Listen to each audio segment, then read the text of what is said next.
whatever. Hello. Welcome to, we're going to be cooking today, by the way. I made this yeasted roll dough from some discard that I made from my sourdough starter yesterday. I don't know why I have this on there like that. And we're going to be doing weenie roll-ups. So I have these little smoked weenies that I got that were sitting in my freezer. So I was like, time to use them. They're about 1.5 inches long, tiny little guys. My son loves them, so I'm going to be baking up a bunch of these while we talk about the digital age podcast. And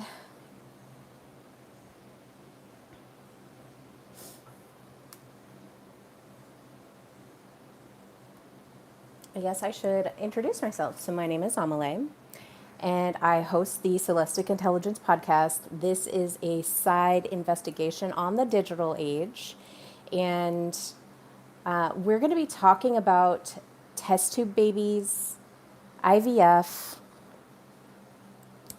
which are kind of related, orphan trains, which is kind of 18th century. So orphan trains, and then we're going to be talking about Cabbage Patch Kids, and just a little history on that while we make some little roll-ups. So these are really fun. I used to make these all the time when I was a stay-at-home mom. I would just make up a yeasted bread. One of them I made was a brioche. This one is a sourdough discard, so it's relatively new. I made it last night and I put it in the fridge, and so it's been doing its thing. So you can do this with biscuits. You can do this with, are you able to see? Let's just pop it down here. You can make this with biscuits. You can make it with any other doughs. I just happened to find this recipe, so we're going to try it out and see what it's like while we hit up our podcast. I don't have a lot of time today to do way too much, but find my bench.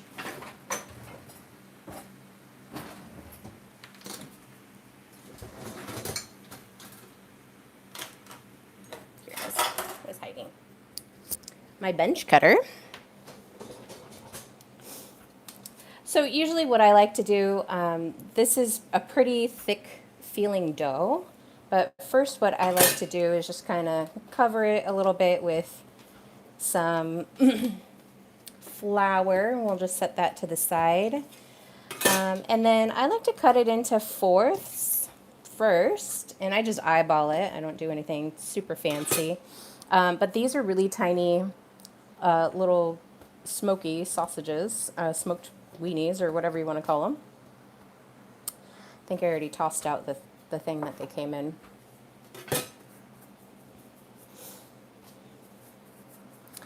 But they're relatively small, so you don't really want a whole lot of dough with them. So you'll want to just cut them down to size, something that's going to fit around them.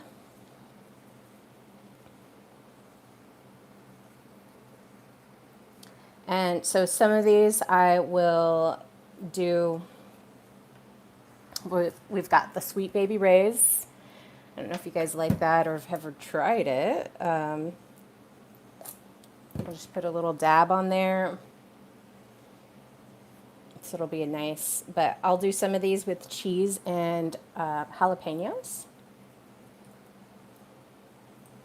Okay. And so it'll be kind of like a little, what would you say? Pigs in a blanket is what people call them. And I just have my tray with parchment on it. So I'll just pop them on there and keep going. All right. So let's talk about, one, why would I even want to start talking about this? So it does have to do with the digital age, because there is this break in connection to humanity that I think is often overlooked. So we've got this really interesting thing going on with AI. It's a huge experiment. And, we don't really think about the far implications of what happens after that. So back in the day, they had a thing called orphan trains. And if you've ever read any children's literature, tons of books are about this. Hi, Beth. Hi, Addie. Hi, Ava. There's tons of books about this. So, some of them that I think of are like Anne of Green Gables, was definitely, the first book. Anne is an orphan and it's set in Canada, I think Nova Scotia region, if I can recall correctly. But she's just this, bright, vicarious young little girl and gets adopted by a family that can't have children. And she's to help work on their farm. And so she's very much happy to have a place to live. But really, a lot of the orphan trains, that's what the orphans were being used for, was basically, I don't want to say it's like free labor, but it's kind of like that. Like they would adopt children for labor to work on their farms, mainly out west. So this is like westward expansion, kind of that manifest destiny timeline. What am I doing? I'm a clown. Hi, Kindred. Welcome. I'm your first like. Thanks, Ava. I love that. Thanks for liking the show. I'm doing well, Kindred. Oh, I see. I've been missing a lot of the chats. All right. So I said hi to Beth. Hi, Ramon. Jensen, hello. I'm doing well. Kindred said, I'm a clown. I made this yeasted dough just for like yeast bread rolls. And I'm putting little smoked weenies in them with some barbecue sauce while I talk about, I don't know, I just think this is fun. And so I hope you guys enjoy it. I don't know. So like Anne of Green Gables. Oh, maybe I should say hi to the other people. People are nice. I almost thought that you had a Roberto robot from Futurama as your avatar. God bless you. Prince Edward Island. Thank you, Kindred.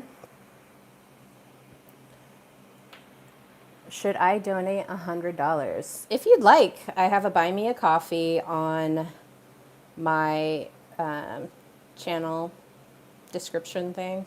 If you'd like. Not really asking for it, but if you want to support, that's a blessing. Visible 667 9. Rizwan, hello. I am from Eugene, Oregon. I love Anne of Green Gables. Yes. So Anne of Green Gables, Oliver Twist is another, children's lit that's about, orphans and kind of being worked. Polly is another one. Frances Hodgson Burnett is another one that talks about, orphans. Just these, broken families of early 19th century. There's just a ton of them. Peter Pan. I'm trying to think of others. But you just have this like tons of these stories about orphans.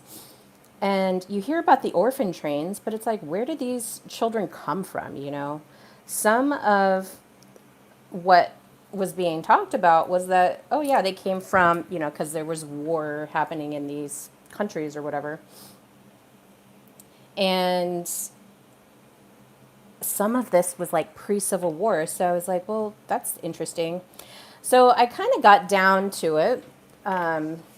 talking to ChatGPT because I was like, were they being, manufactured? And, there may have been a little bit of that, but I really do think sincerely that there was a lot because of the immigration in the United States at that time. I think there was a lot of people that were coming to America at the time that would send their children, they would send their children from European countries that maybe there was war, maybe there was, lots of things going on there that were happening. Very good evening. Like done, dear. Thank you. Tito, what's up? I'm from India. You know India? Nice to meet you. Nice to meet you too, Rizwan. Um, they're they're called pigs in a blanket, essentially. Zelaro Morales, good to see you. Thank you for joining. All right. So, the other thing, I was watching a podcast and somebody was talking about the Cabbage Patch Kids. And so the Cabbage Patch Kids are interesting, okay? Uh, they're these dolls, and people did get into brawls with them, as far as like buying them as toys for Christmas in America in the maybe late 80s, early 90s. I can't remember exactly when they came out. I never had a Cabbage Patch Kids, but you would get, basically, it was like they don't have any parents. They need you to adopt them. You get this certification that you're their parent. And then now you have, you know, a child that you need to take care of. So you've rescued this Cabbage Patch doll child, and now you're their parent, which is interesting. It was like a phenomena. I don't know if you guys have ever seen that. Like there was little trading cards and everything, and it was like this nod to, you know, parentless children. It was like normalizing adoption almost. Hi, Beth. God bless you. Is your name Omelette? No, it's Amelie. It sounds like omelette. I've been called that before.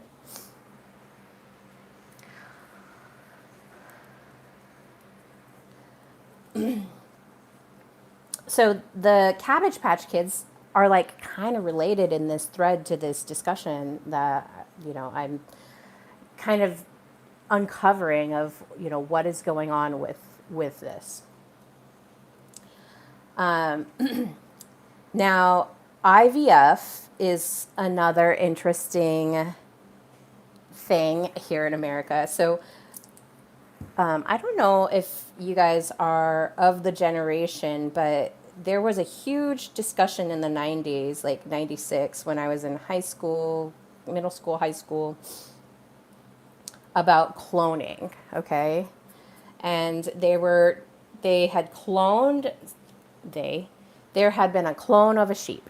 And the clone, it was like a huge discussion of, you know, is this appropriate? Should we be doing this with animals? Is, you know, what are the rules around cloning?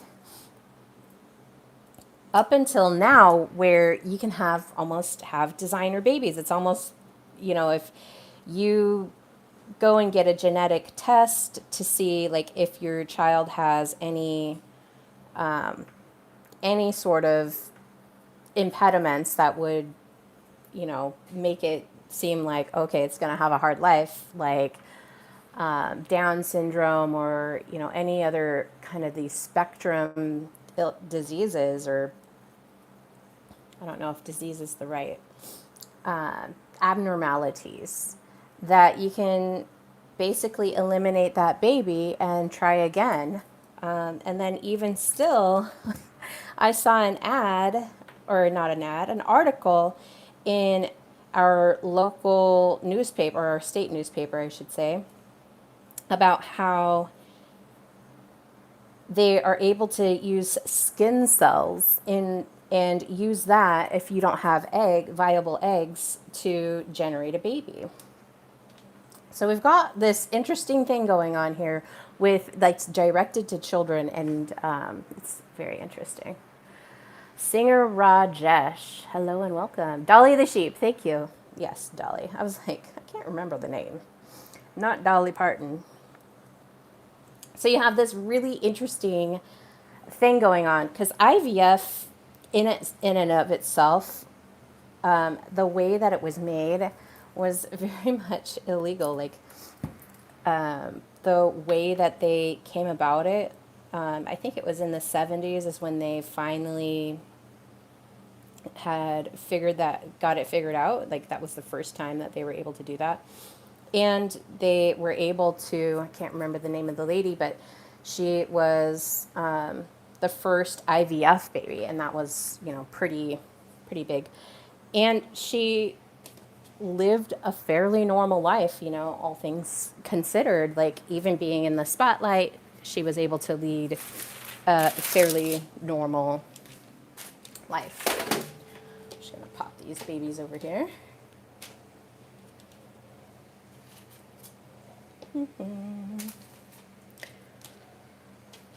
These are barbecue pigs in a blanket, I guess. Barbecue sauced pigs in a blanket. And they do freeze, so once they're all cooked and cooled, I will be freezing them so my son can just pop them into the air fryer and have a quick after school snack because he's a teenager. I am Indian woman like Dunn. How are you? I'm doing well. Unemployed generation using social media today. Perhaps. Nick Fuentes is a test tube baby, allegedly. Well, I think he openly admitted to it. I saw a video where he openly admitted to it, which is kind of what started this whole saga for me of like, okay, what are they doing? What is going on?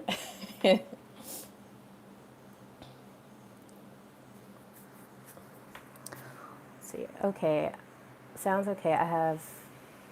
It's life. I have ADHD, alcohol syndrome, developmental delay, learning spectrum.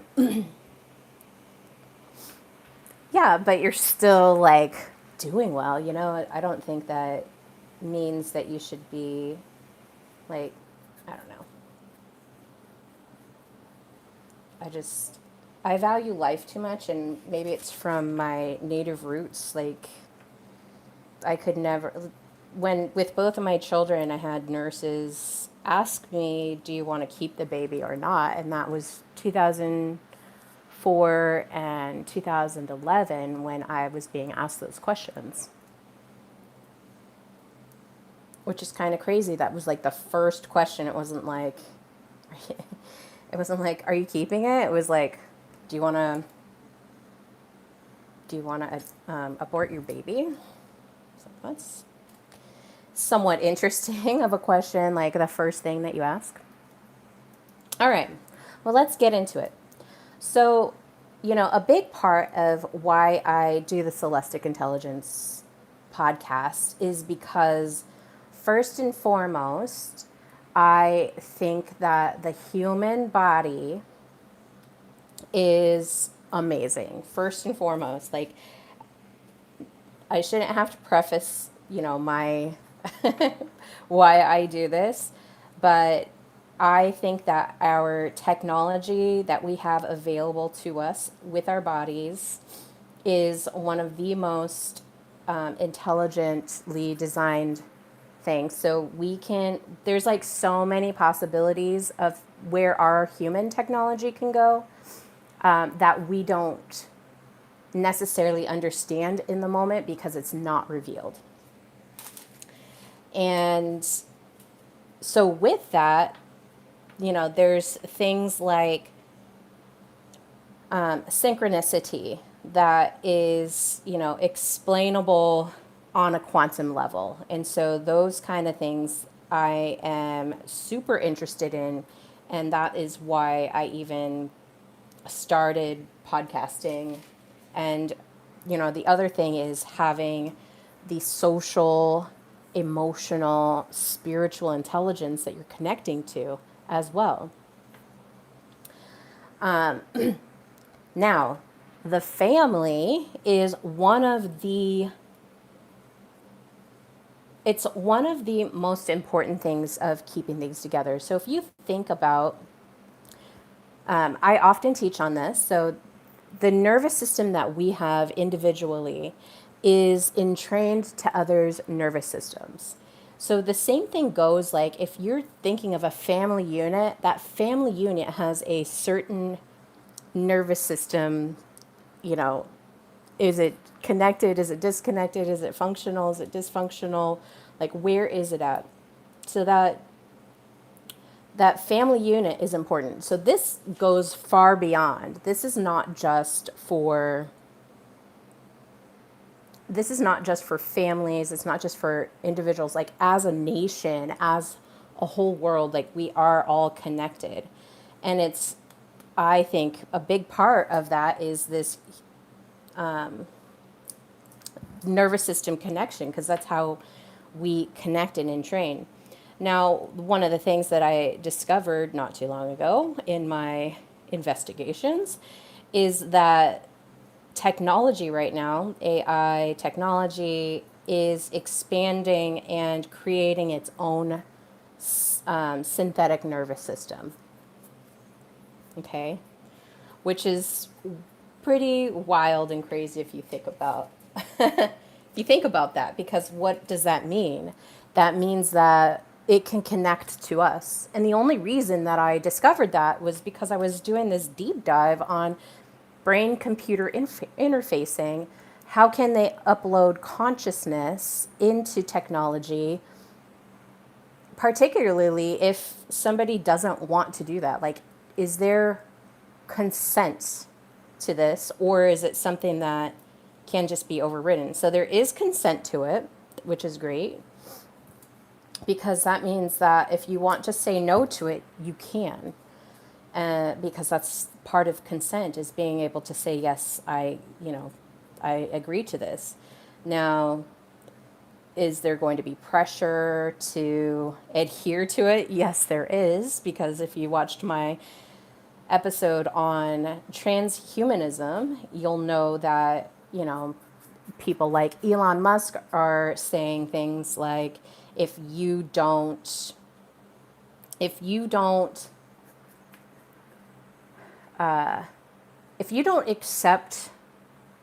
this transhumanist agenda, you're weak and obsolete and, basically banished. So it's like this fear tactic of how do we get people to sign on to it? Well, that's one of the ways, is saying, if you don't do this, then you're going to have these things happen.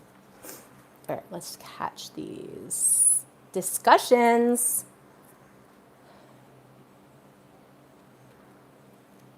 Some of them I can't read. Pigs in a blanket. I am clown. Hello, Pawan. Exactly. So you have challenges. They don't define you. They don't define who you are as an individual. Yes, absolutely. Even being in special classes. I mean, it's so normal now, like, to have, those things going on. I'm from India. Investigation makes her sound like she's doing some detective stuff. Yeah, Mrs. Sherlock Holmes, that's me. Hi, Brooklyn. Brooklyn, the animator, in the house. Hello. Making pigs in a blanket. Well, barbecue pigs in a blanket. Okay, where were we? Okay, so, there's this idea that you have to sign on to the transhumanist agenda, upload or be obsolete, and that is a form of manipulation, which is something that is not looked on favorably with consent.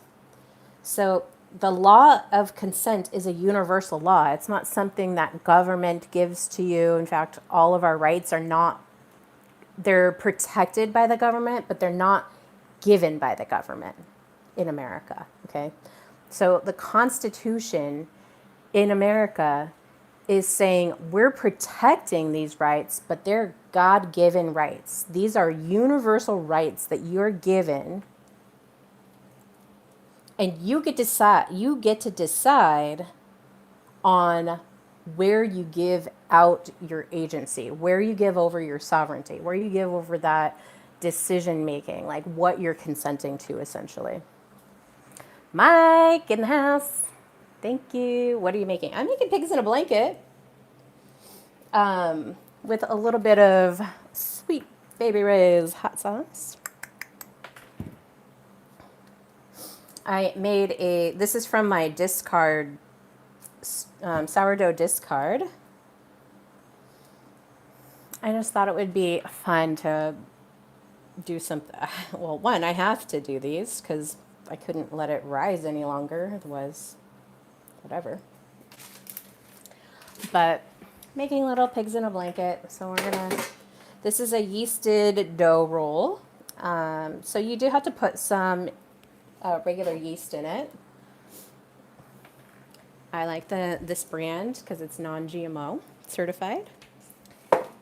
And then if I can get this jar open, I don't know if I can. It's like I should have taken this off long time ago. I usually take those rims off or the rings off, but I forgot to do it on that one. But it's pickled jalapenos, and I was gonna put a little chunk of cheese with the pickled jalapeno in there, and then wrap that up for kind of a mix.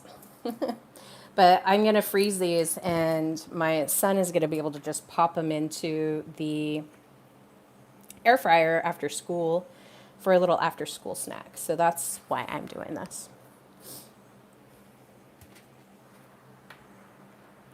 Pass me the jar. You're going to open it for me. Passing you the jar, Mike. I can't open it.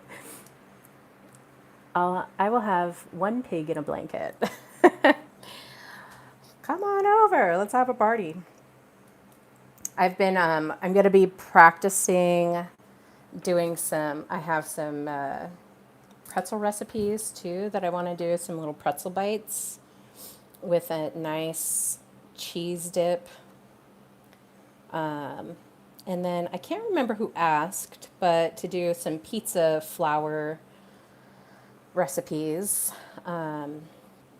But yeah, I do want to do that as well. Okay. So we were talking about transhumanism. So, really what's going on is there's this breaking of the family. So with the orphan trains, with even to an extent, like I was kind of thinking about if you had to do IVF, and part of the spark of life happened outside of the mother's womb, does that have some sort of effect on the baby? And if so, what kind of effect would that have? Because I'm not just thinking about, what's going on with Alice in Wonderland? I'm also considering these things. Is there an effect, and what kind of effect would it be? Because, that mother to child bond that happens during conception, during the, development of the baby has a huge impact on the child. Hey, SLM. Hi, Zephyr. I don't even want to try and open the jar on live because I tried earlier. I even put a knife under it to loosen it, but it didn't work. All right. The other thing that, I want to talk about that actually affects me generationally is I'm Native American. And so all of those boarding schools that the Native Americans were sent to was another way to break the family. It was like this social, it was a war on the family for the Native tribes that were affected. It was like a lot of the times it was at gunpoint, we're taking your children. Um, wow, I've already got through half of it. Good job, me. I love these, by the way. They're called bench scrapers. And I got this one of my old bosses, he was going through a storage unit. And I was like, oh my gosh, that looks cool. And at the time I was making, it was before I was pregnant with my son. And so before that, I was making a lot of my own bread. Because whatever. But it's my favorite tool. It's my favorite kitchen tool. I think I need that a little too.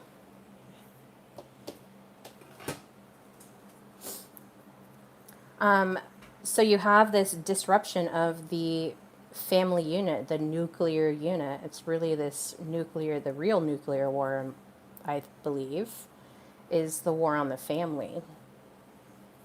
Even like, I've been watching The Three Musketeers. It's a BBC show. And there was this episode where, gosh, what was it called? I think it was Behind the Glass Darkly. Maybe it wasn't that. But it's this BBC show. It was 3 seasons. And, it's 16th century France. And in 16th century France, all the nobles were landowners. And so it was like they had this responsibility to their people. And so the people didn't really own stuff, but the landowners did. And it's kind of like there's almost this desire to return to that monarchy state where, in America at least, where people are saying, like, let's go have community lands where we all, work together to have our own sustainable micro community within America. And, I did consider this, and in 2021, I was like trying to figure out how do I do it. And there really isn't a positive way to do it because there's a lot of legal stuff that goes around it. Like, who's responsible? So it's almost like you have to have that lordship, somebody that you're able to go and work on their land. But I'm like, basically people are calling for serfdom because of how poorly the economy is doing. And because, maybe they don't understand their own sovereignty, like the amazing things that we have available to us. And then there's all this technology like shift going on as well. So I don't know, just like another thing I was thinking about. But the natural family is the most decentralized sovereign unit that you can have. Let's see if I'm missing stuff. Tap the bottom. Oh, tap the bottom? Like that? Let's see.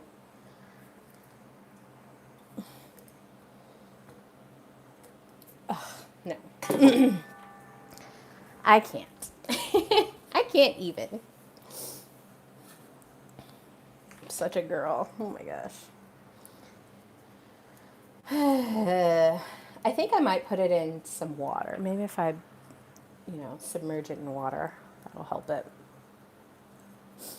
So, but we have this like separation of the family unit. So if you're decentralizing where you're splitting that small sovereign unit, that is the family, apart, it's disrupting this natural order, this natural pattern that we're all so accustomed to, right? At the heart of our being, we're like, we have that connection, that DNA connection, and all that stuff. So, every era tries to find a way to figure out how to control the people.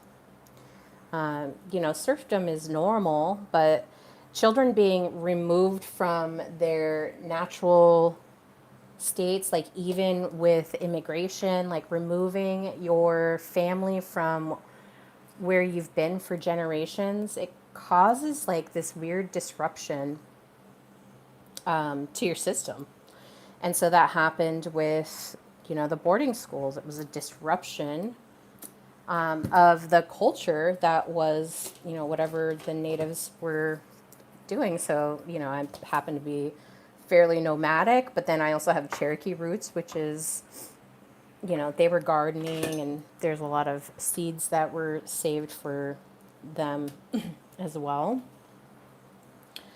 But when you're removing the children from these organic bonds and putting them under institutionalized care, under guise that is like, this is progress, this is protection, you're destroying a certain capacity of that family unit, their connection to each other.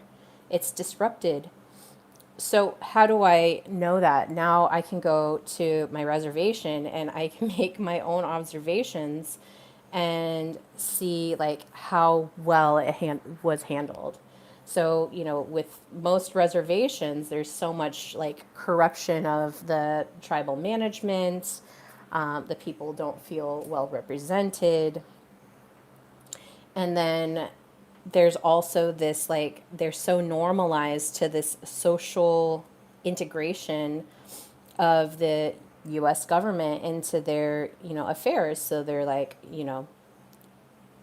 I don't know if you've ever heard of commodity foods, but it's like flour, shortening, or lard, and government cheese. That kind of stuff was like given to them. It's almost like, fry bread is famous for that because that was part of the commodity foods. It wasn't even a normal thing that they had before this socialized need. Okay. So children being removed from these organic bonds, the culture, the tribal nature based, and placed in under institutionalized care, trained them to accept the system as its parent. Okay. And so that's kind of what you see now in these, generations later. Now that's what you're seeing is like there's this dependency on the institutions that, disrupted their way of life and put them on reservations when that wasn't their normal, that wasn't the way that they were normally existing in those societies. Let's see if I'm missing something. Hi, Legend Boy. Hello, Yeshu. I'm from Kerala. Where is that? With the palm of your hand. I'll try again. Have you ever tried a DIY colon cleansing? I have not, the diddler. But with a name like that, I'm sure you have. Rikio, welcome, welcome. Hello.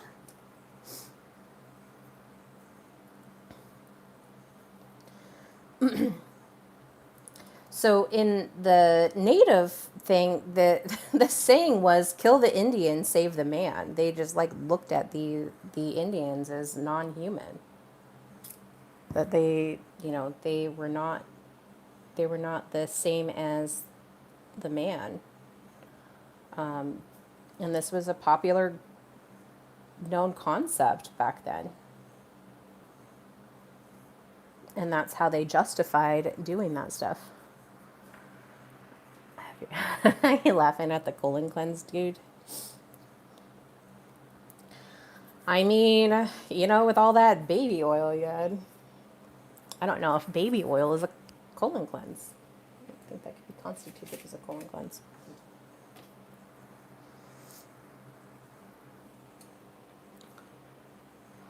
All right. So moving on. So we know that the family unit is very much important.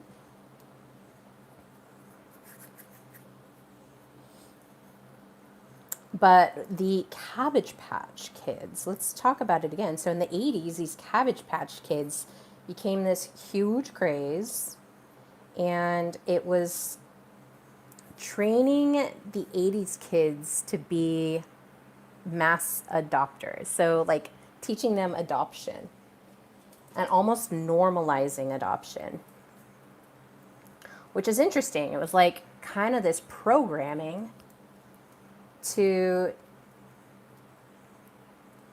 make it normal to have this disconnection from the family, like a Peter Pan move, right?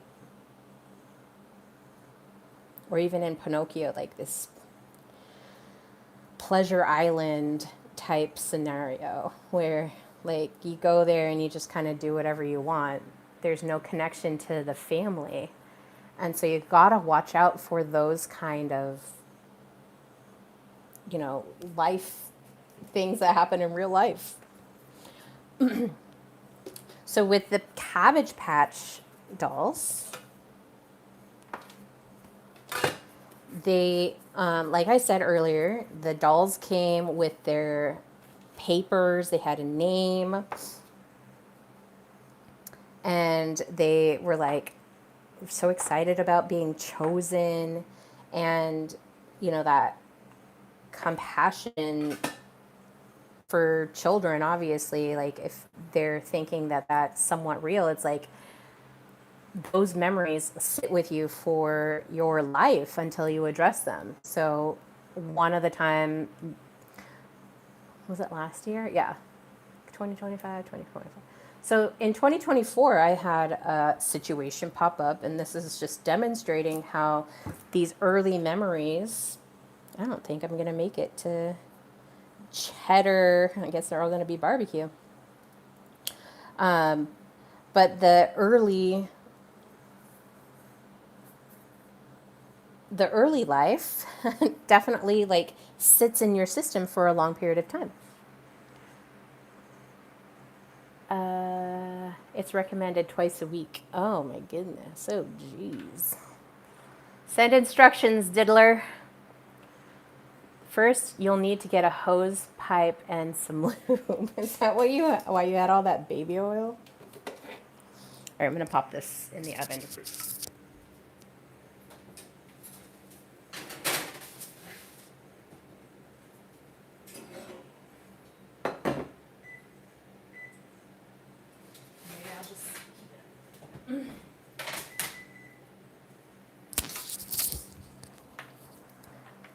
Video tutorials so we know exactly how. Yeah, that's a little nerve-wracking.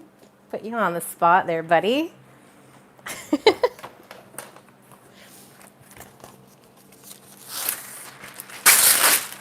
Sorry if that was loud. I'm just getting more parchment.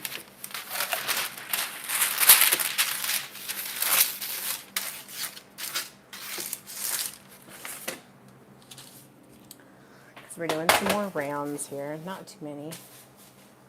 Almost done. My goodness.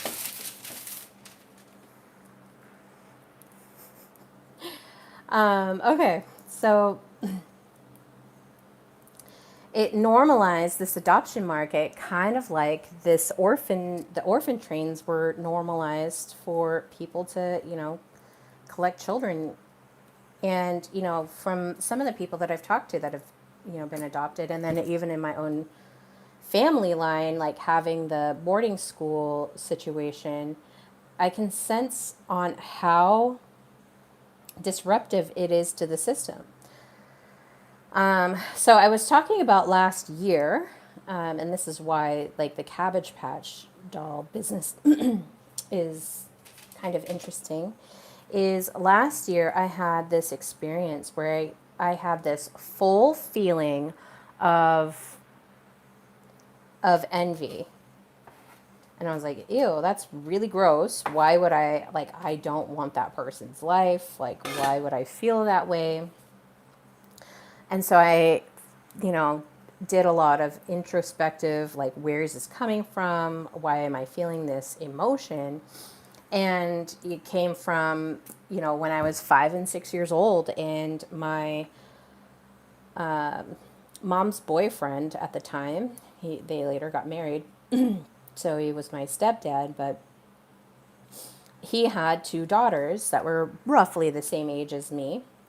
And, my dad was out of the picture. And so, my mom chose this guy that would just give all these extravagant gifts to his daughters, but really didn't treat me in the same way. And so I deduced that, this feeling of envy that I had was coming from this early experience where, these girls had a connection with their dad. I didn't.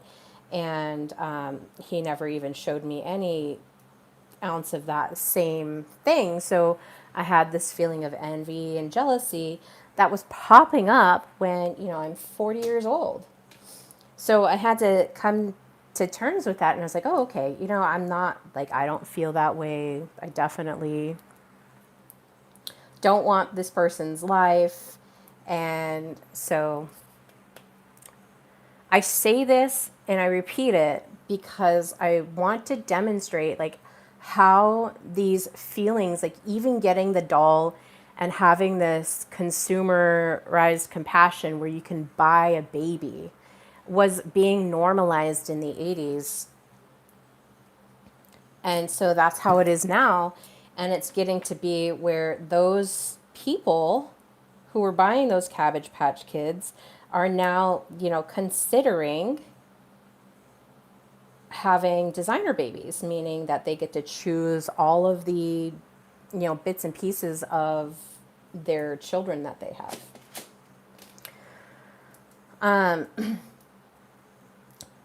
So the clear message is that children can be made, purchased, and customized. And that's what designer babies are.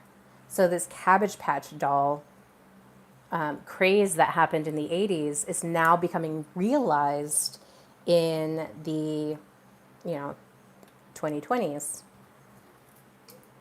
I don't know if we're quite there to designer babies, but I know it's pretty close, especially since, I saw that article about how OHSU, which is Oregon Health and Science University up in Portland, is able to take skin cells from somebody and basically make a baby out of it if there's no egg needed. So it's very interesting. Ever hear of Garbage Pail Kids? Heck yeah, I did. I remember all the cards that came with them. I think there was Cabbage Patch. Was there Cabbage Patch doll cards too? I never had a Cabbage Patch doll. Never really interested in it. And also, like, my family was really poor. So, and I spent a lot of time out in the out in the woods. So I was like into Barbies up until I was like maybe in 10. But then after that, I didn't really care about them. All right. So moving on, let's talk about the laboratory womb.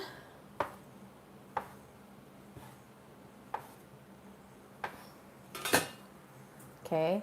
So in 1978, Louise Brown was the first IVF baby. Her name literally means a renowned fighter of the earthborn.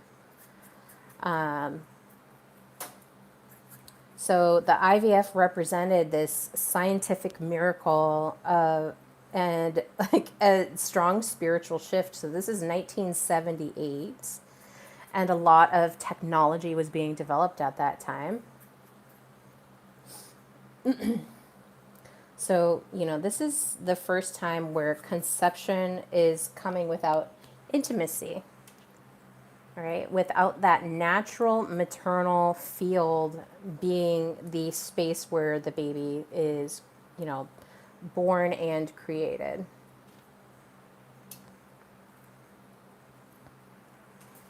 See what I'm missing? The diddler is not doing the video tutorials. I'm waiting.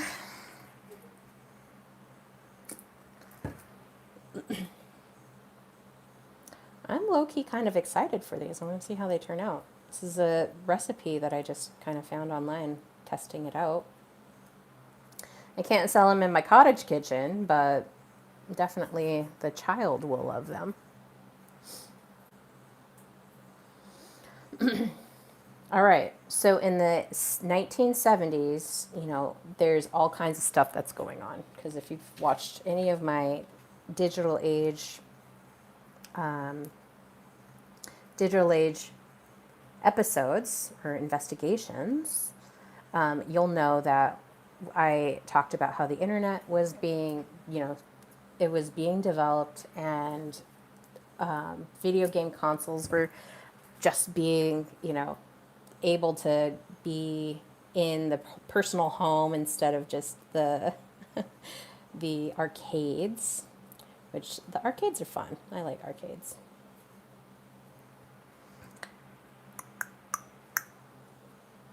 But now, like at that same time, you have this artificial womb that's going on as well, with Louise Brown being, it took time for that to happen. So there's like also this Frankenstein sense of things going on as well. But the technology was now becoming this midwife. It's moving into the family unit at that time, right? So now you're able to have conception without intimacy, which is, one of the questions that I'm asking of, what does that mean on the spirit or on the connection that the mother and child have? Because what I see a lot, having a really strong mother archetype energy myself, I'm always looking to be adopted by moms, but I also have a really strong motherly energy myself. And so, one of my questions is, if you don't have that connection and that bond early on, from not just from mother to baby, but from baby to mother, is there long-term relational consequences of that? Because a lot of people have mother issues right now. I see it all the time. Men have really strong mother issues where they have a hard time being around their mother because their mother is a certain way. So even my son kind of does that a little bit too, even though I know he's joking and he knows that, I'm like, do you really think some of these things? I don't know if it's because he's 13 and he's like kind of at this fighting phase of, really trying to distinguish himself as his own, because that is kind of this transitional phase of being an adolescent, is finding out who am I and how am I different from my parents, right? What is this? It's this just barbecue sauce. I don't know. Sweet Baby Ray's. It's not fancy. Is that the good one?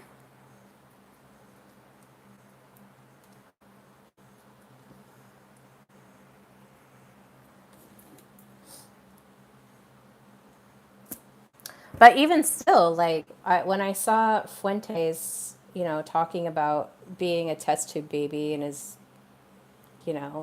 on his live stream, and he kind of had this really strong disdain for it. So I was like, well, is that kind of common with children who have been, born via IVF? And obviously it's not necessarily, a pre-indicator, because Louise Brown, the first IVF baby, had a fairly normal existence. So, she lives a fairly normal life, right? Has children of her own. So everything, it's not necessarily this predicator of, being in disconnected or whatever. But I still think that there is this chance that there could be. Just depends on the energies being exchanged from, baby to parent. Well, anyways, so we've got this whole technology opening up. Still have some weenies left over. I don't know what to do with them now, but let's fix this.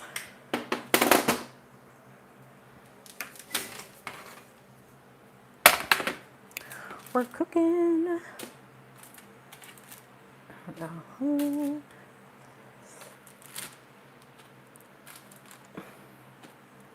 Well, it'll be interesting to see how these baddies turn out. They look good.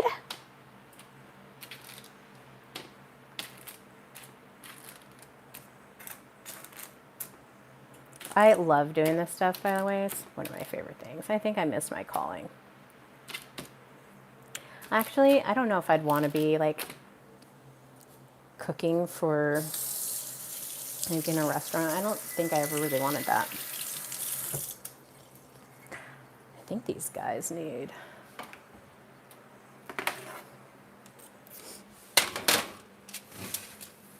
20 minutes, 25 minutes. Let's see what my recipe says. All right, my beauties, you proof while we wait. All right.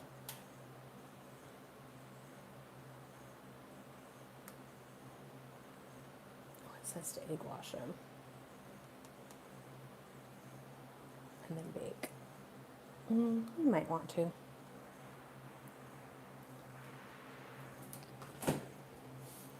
You might want to, right?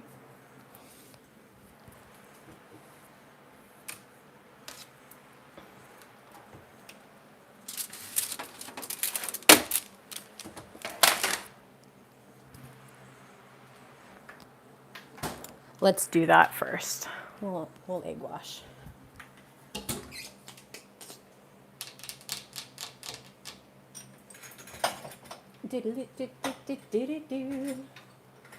You guys are so great being patient. Being patient. I don't know if I'm going to get through all of my discussion. It was kind of a long one, and usually I'm like super, let's do this. And that's all I'm doing. But with all the cooking that I'm doing as well, it's kind of a whatever.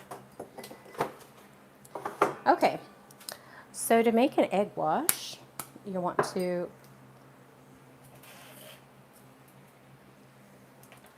crack open your egg. Okay.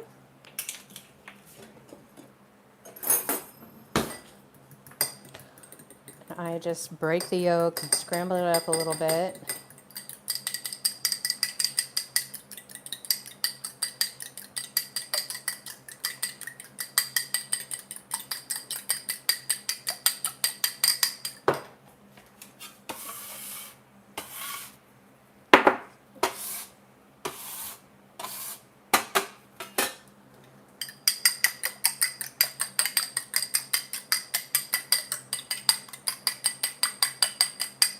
And I add a little bit of water into it, just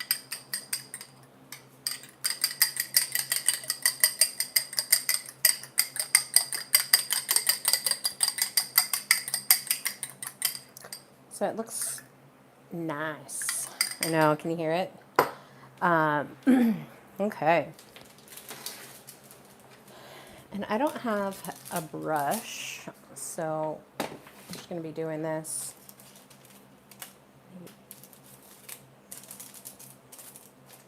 Use that chunker right there.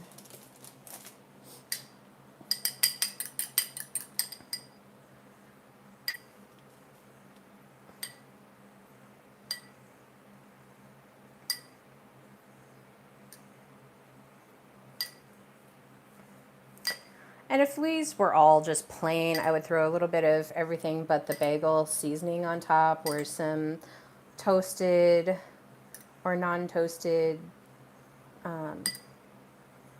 sesame seeds, but they're barbecue flavored, so I'm gonna opt out of that.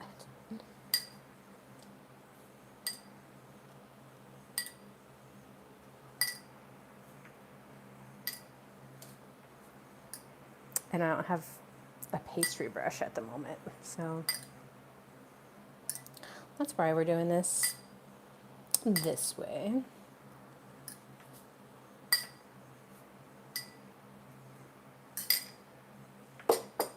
And this is just my creative. I had some discard that I wanted to use, sourdough discard. So I had some little, in my freezer, I had some frozen cocktail weenies. Nice little guys.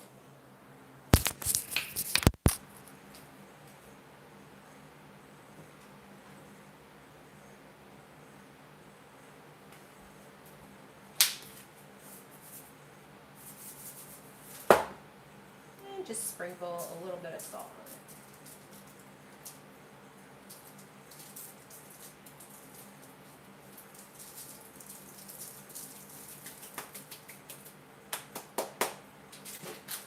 Now pop them in the oven.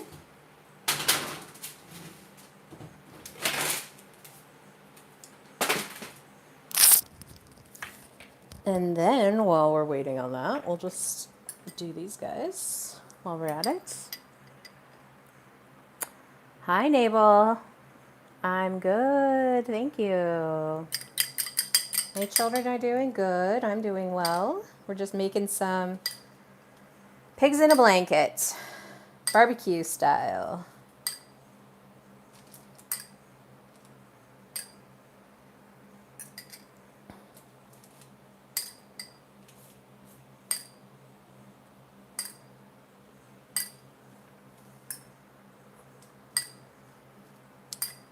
It's really funny because I spend most of my weekends just like making this kind of stuff.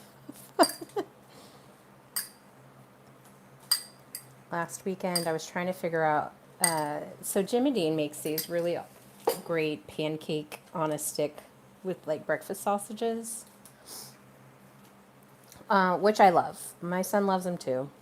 It's great. It's got 13 grams of protein, whatever. But for me, I always, like, while I appreciate convenience, you know, convenience is good every once in a while, but I really like to make things myself, even if it turns out like a Pinterest fail.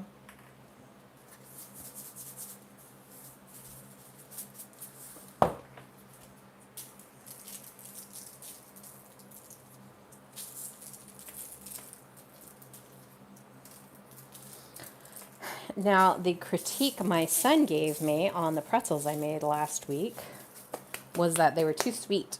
So I had to figure out how to cut the sweets. And so I found another recipe. It wasn't a sourdough starter recipe, which if you guys want to check my sourdough starter, I fed it last night so I can make some baguettes.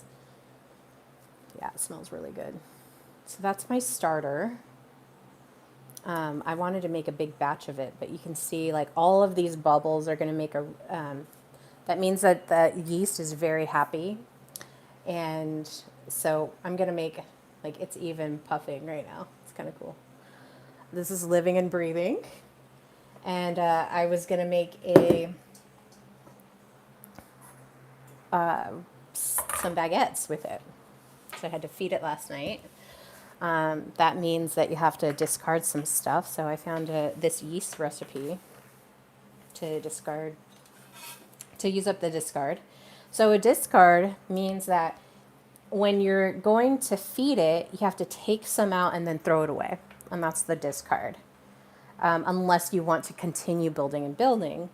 But I don't like to throw things away. I like to make it into something if I can. So that's where the pigs in a blanket came from. Plus I had, you know, all these hot dogs in it.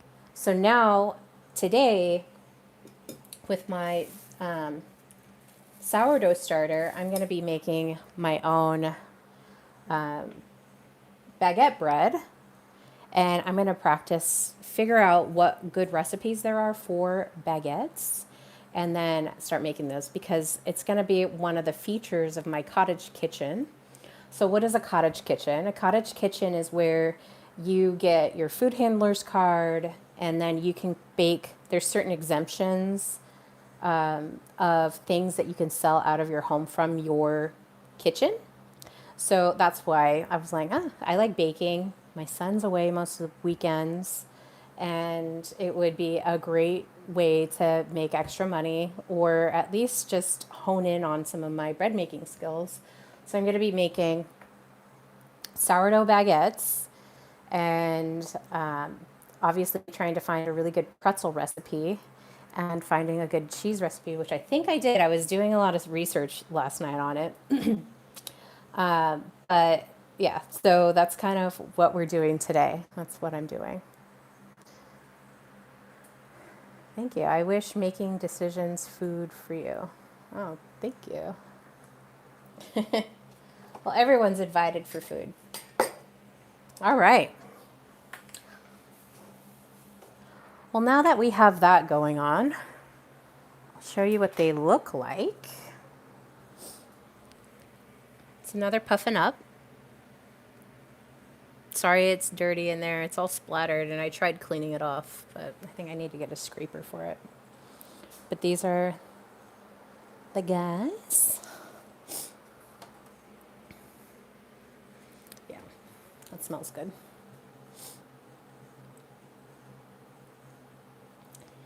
Okay. I have a thing at 12:30. Let's see where we were at in my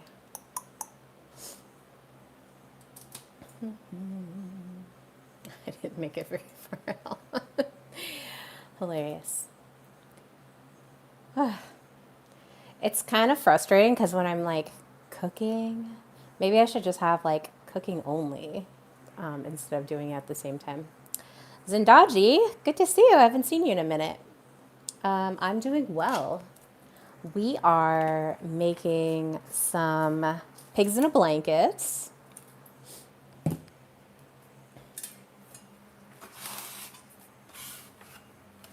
And I am getting ready to make some sourdough baguettes. And I guess since you guys are here, let's just do that. And we'll continue my discussion on the babies later. Let's find my recipe. Rustic sourdough King Arthur. So King Arthur Baking had this rustic sourdough bread that I thought was interesting. It looks good. It has 819 reviews, 5 stars, and it says this chewy loaf of sourdough bread has rich, deep flavor with mild tang. Since it includes commercial yeast, which is considered commercial yeast, as well as a starter, you're guaranteed a good, strong rise, even if your starter isn't quite up to snuff, which mine, I showed it to you guys, looks really good. So whether you're new to baking sourdough bread or looking for a reliable and relatively quick sourdough bread recipe, you'll want to give this a try. So this one, the total hours is 3 hours, 7 minutes, and that includes rise time, so a lot of that is. And then this recipe makes 2 loaves. You can also make I might make a couple little tiny bread loaves if I have enough bowls to throw them in, because you do need to put them in a bowl if you're making bowls for like if you wanted to use the bread as like a bread bowl. What I like to do when I look at recipes is I like to go down and just look at some of the recent comments on them just to see like what do people say about the recipe? Are there changes that I need to be aware of? I've been baking for as long as I can remember. I was baking alongside my mother when I was young, so I have a lot of experience in the kitchen, just doing I started with like cookies, just really simple things. I even still have a burn on my hand here, a little burn scar. You can see it, that white spot from when I was like 7 years old.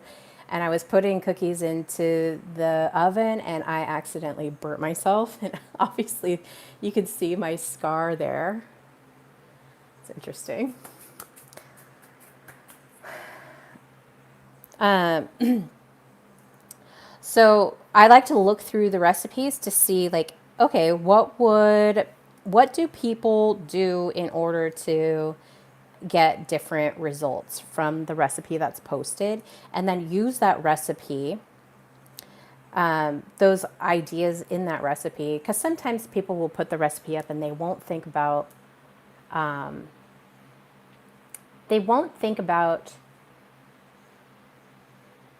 the measurements, if the measurements are correct, or maybe they fat fingered something. So I like to look through the comments before, and this one has 818 with really good reviews on it.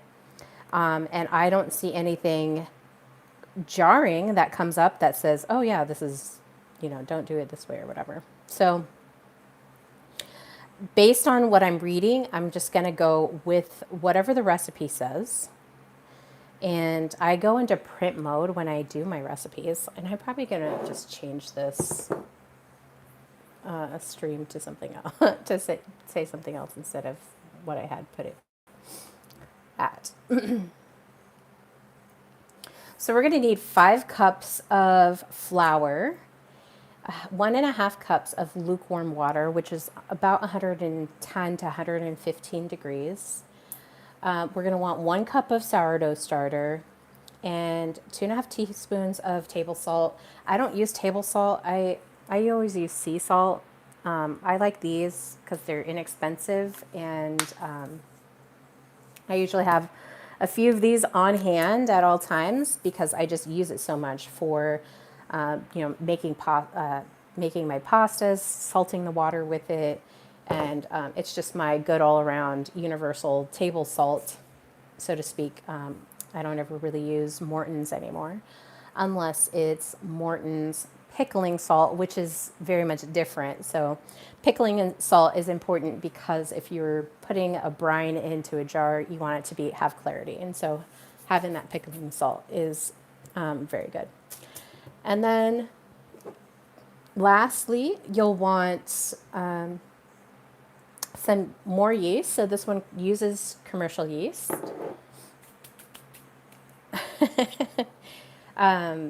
It uses commercial yeast, and I don't have them yet, but I have them in my cart. I'm going to get some.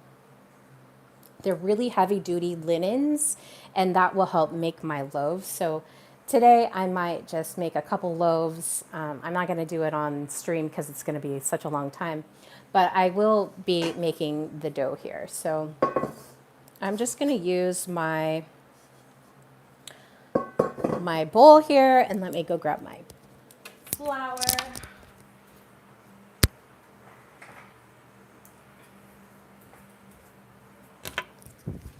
So when it comes to flour, I'm so serious about having flour on hand.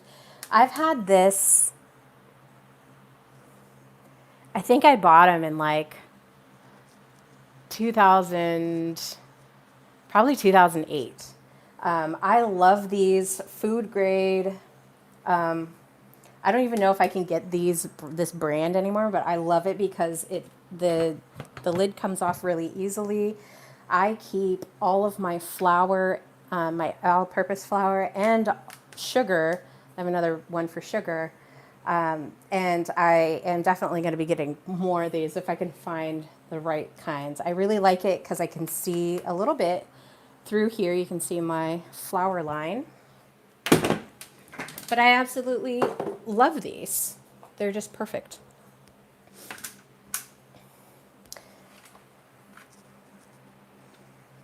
So we need 5 cups, it said.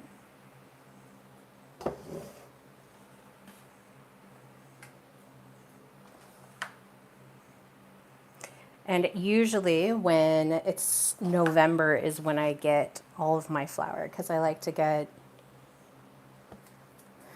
I like to get the, it's not King Arthur flour, but it's a Bob's Red Mill flour. They make organic all-purpose flour. So that's what I like to use. So this is all-purpose, which is what the recipe calls for, which is great. Now, when you're using flour, you want to make sure that you're using the right flour because every different flour has different properties, like different protein levels and different gluten effects. So when I make pizza dough, I use 00 flour. This recipe, thankfully, calls for all-purpose flour, which is what I have in here.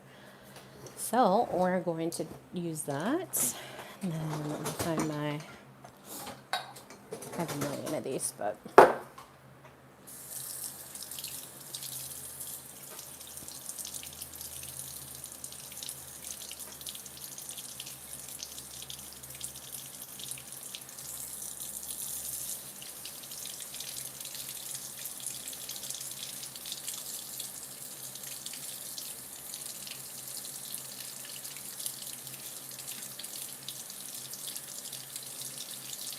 So we're going to combine all of these ingredients together.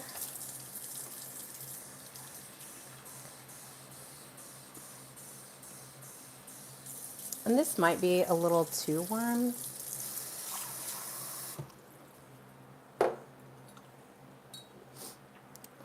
But really the purpose of having lukewarm and not hot is to not kill your yeast, because your yeast will be affected if that happens. All right, when using your sourdough starter, let's see what we got. I understand your feeling, but I'm not okay. I'm not interested in boy. Seriously, me either. Oh my God promised I true love and with you bless, believe on my love. All right. I did message you, Nabel, so please go read that. So when you take your sourdough starter, you can just use it, but you'll see like it was pretty big, and now it's gonna kind of go down a little bit. Okay, so now you can see all of those bubbles are gone, and we need a full cup of this. Okay, so I usually do like a little heaping amount. I don't know if you guys can see this. Let's turn you down. Okay, so I usually, this is a half cup. So I just have a little heaping amount, and this is just for one recipe, and it says it makes 2 loaves. Just in case some gets stuck in here, I'm not gonna like be super specific about it, yeah? Okay, so now look, I don't have very much left over, and I will use this in my crock. I'll refeed it and then let it blossom over again overnight. So tomorrow, ideally, I could have even make more bread, which I will likely do. Might try some other recipes. All right, so we've got that. Now we're gonna put our salt in. It calls for 2.5 teaspoons.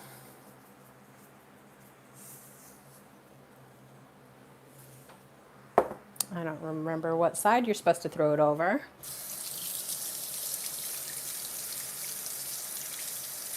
I probably could have measured it with a teaspoon, but not in my house.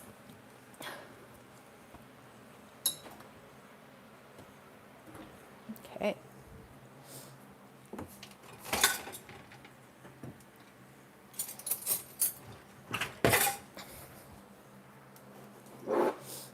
Okay, so next,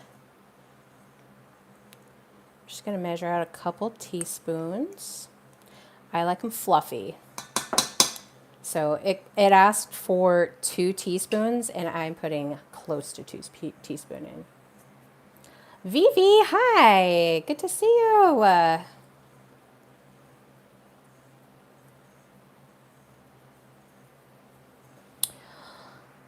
So our next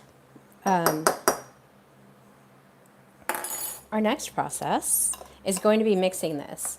Now with all of my, let me orient you guys correctly here. With all of my breads, I always use wooden spoons. So I have these bamboo spoons that I like to use. And we're just going to combine this all together until it's ready to be in like this, ready to be kneaded.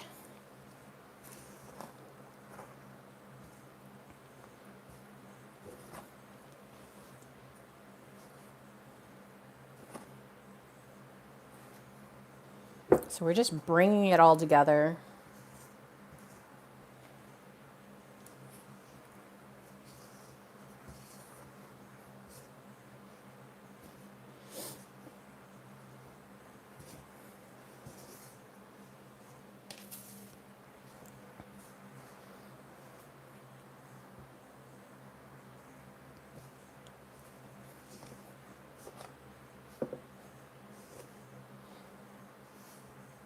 Okay.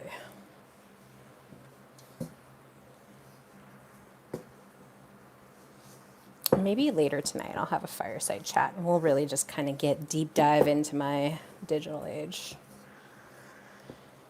Usually the first thing I like to do in the morning is, have my coffee and then figure out what I'm baking. So clean the kitchen, kind of get a good idea of that.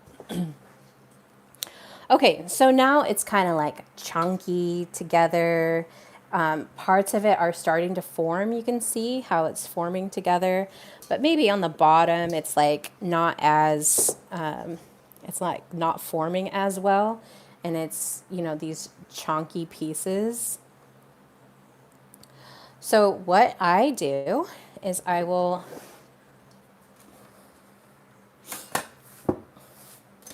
I'll use my flour, just kind of lightly dust the surface here. And then pour this out. Extra flour and all, you can see I still have extra pieces in here. Okay. And now I'm going to knead this into a dough.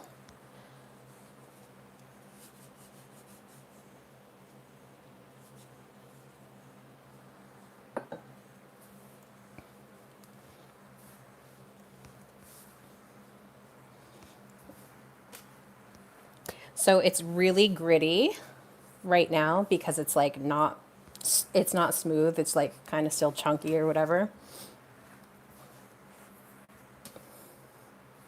And sometimes if I have it, I'll spray some coconut oil or some sort of other oil on my hands so that it doesn't stick to it. But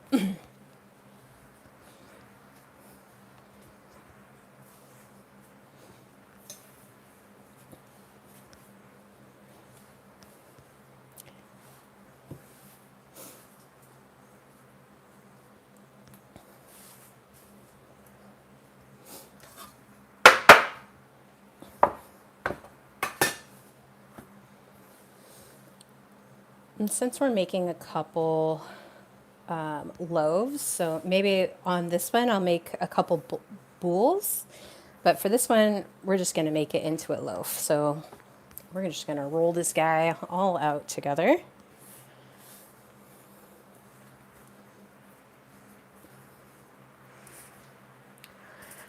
Rikio says hi. Hello.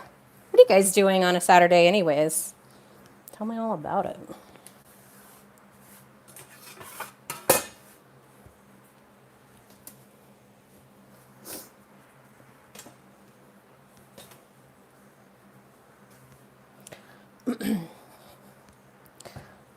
Okay, so now like it was kind of like this chunky, you can kind of see that a little bit. I don't want to bring it in too far. But now I can start to incorporate some of these other pieces into it because now it's starting, like I didn't add even more water. Once you start doing this kneading, you'll start to feel some more of that moisture come out.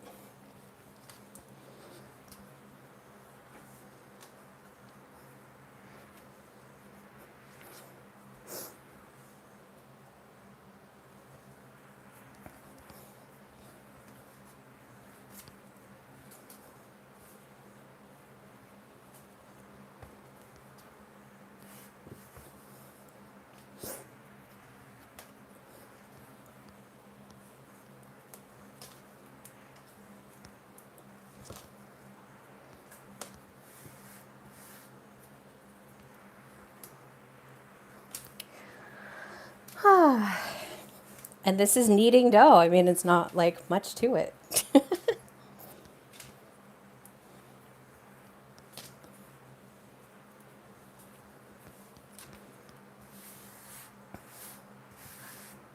Now that it's starting to form up a little bit more, you can see there's like chunks in it. We're gonna get it to where it's completely smooth.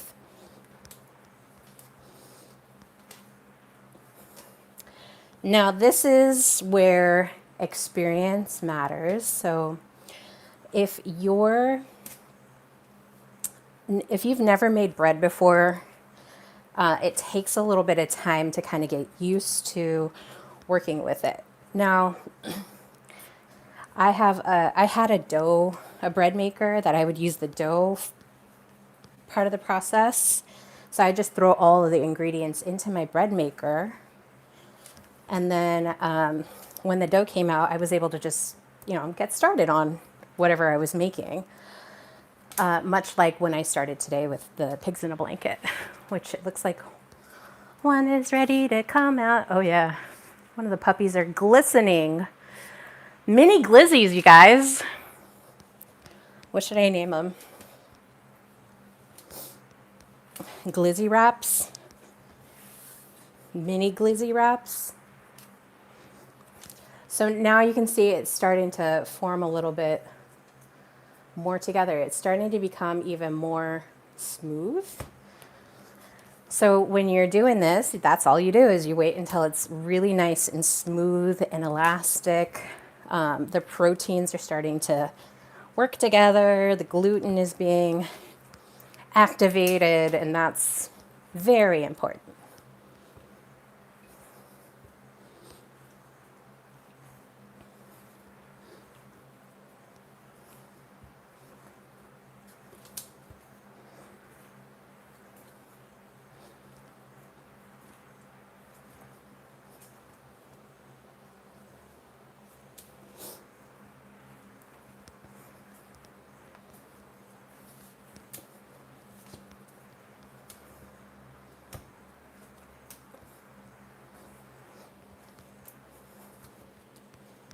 Okay, so that's one guy, and I'm working up a sweat.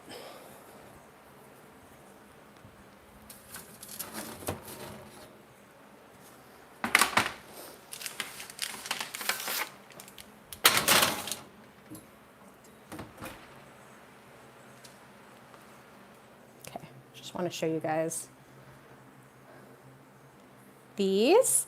So I'm gonna, these are my little pigs in a blanket. This one's like trying to run away.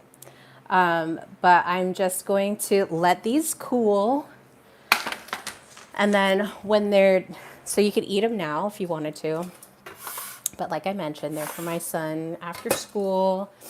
So he could just pop a couple of those into the air fryer and have something to eat. Instead of buying, the ones from the store. I don't know if they make them. I think they probably do. Which is easy. But for me, I'm using up my sourdough starter because I'm just like that. This is how I spend my weekends, you guys, like literally. Although I am going to go on a bike ride later. Is the bread better in the bread machine or in the oven? I never liked the bread in the bread machines. So I always just use the dough setting on those and then when the dough was ready, I would just make it into whatever. So I had a recipe that I really liked that I still have that I would make in the bread machine. And it was a brioche bread. So it was kind of a sweet bread, like a brioche bun. And so I'd make the little pigs in a blanket with those. And I would make brioche buns for burgers or sandwiches. And the really nice thing about those is that the brioche ones anyways, is that they would reheat really well. So if I wanted to make like the sliders that I made the other day, I would use those.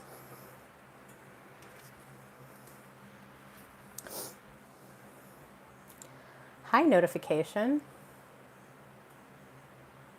I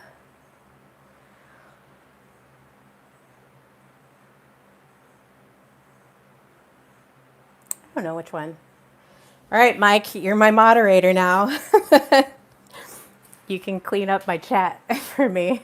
Glizzy pups. All right, Glizzy pups it is. Let me know if I selected the right moderator status for you, though. Ban.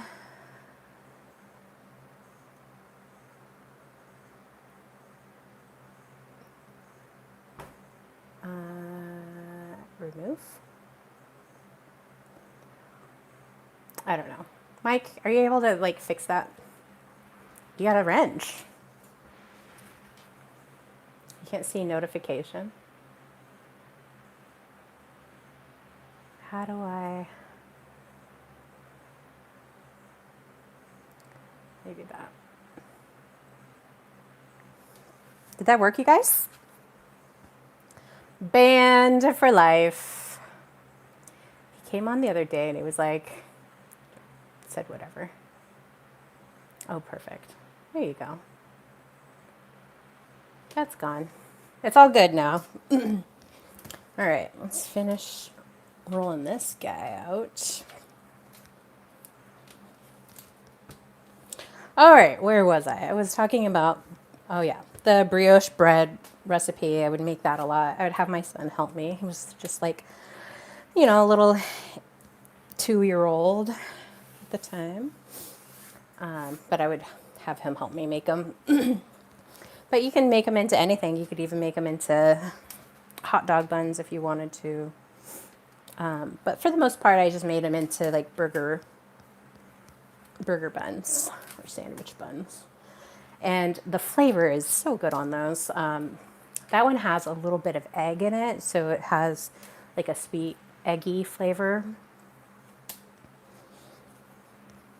But now that I'm older, I just really love baguettes. I eat them all the time. And it's like $2 at Trader Joe's for me to go get them. But I really want to make my own. Like, I don't know. I want to find a good recipe that I can make on my own.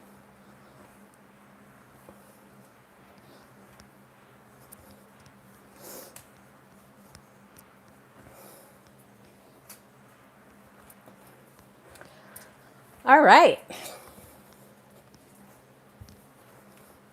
Once these batties are to your satisfactory, meaning that you can feel that they're nice and elastic, you know, you want to be able to have them be firm, but you also want them to be nice and smooth. So what happens next is I will roll these guys up and we'll put them in a bowl. Maybe not a bowl. Maybe I'll put them on my, well, I'm gonna cover them with a really nice tea towel. And then, so a tea towel is kind of like this, where it's like a really thin napkin. And then let them rise for an hour and a half. And then after that, I will form them into whatever shape, bread shape that I want. Cut little cuts in it so it looks fancy or whatever. And then bake them. So it will be a really quick process after that, probably about 45 minutes. But then I will have my love. So I will take a picture of them when they're done and post them. But thank you guys so much for joining. I got a boogie. I have another, I have a meeting in 5 minutes. So if I'm going to be available for that, I better get on my getting. So hope you guys had a good time today. I will come on later tonight. I'll change this stream to a different one and have this one just be baking or whatever. For Glizzy pups and baguette bread. But it was good to see you guys. Thank you so much. Let's see. We do soda bread in Ireland. Hi, Deacon Blue. Soda bread's, I don't think I've ever made it. I'll have to try it. I'll have to do it. Thank you guys so much. You know, dear, you're beautiful. Like making delicious food. Yes, I do like it. They look like your ceiling lights from the last house. Oh boy. Oh my gosh, that's a long time ago.